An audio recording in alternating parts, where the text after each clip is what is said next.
તો જૂનાગઢના ગિરનાર રોપવે ઓગસ્ટની શરૂઆત સતત 8મા દિવસે પણ બંધ રહ્યું છે। ગિરનાર પર્વત પર 70 થી 75 કિમી પ્રતિ કલાકની ઝડપે પવન ફૂંકાતા યાત્રિકોની સુરક્ષાને ધ્યાનમાં રાખીને રોપવે સેવા બંધ રાખવામાં આવી છે।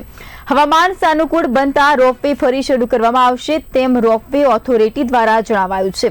ગિરનારના હરિયાળા વાતાવરણ વચ્ચે પ્રકૃતિની મજા માણવા આવતા પ્રવાસીઓ રોપવે બંધ હોવાને કારણે સીડી માર્ગ યાત્રા કરવા મજબૂર બન્યા છે।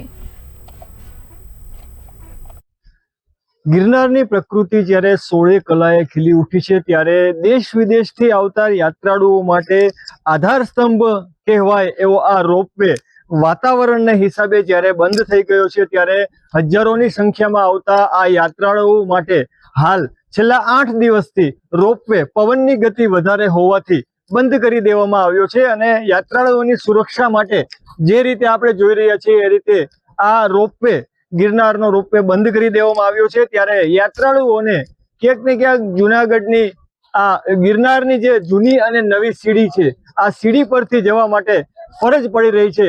પરંતુ એ જરૂરથી વાત છે કે જ્યારે આ ગિરનાર રોપવે વાતાવરણ સાનુકૂળ થતા ફરી શરૂ કરી દેવામાં આવશે। જૂનાગઢથી કૃતાર્થ વૈષ્ણવ, બુલેટિન ઇન્ડિયા, જૂનાગઢ।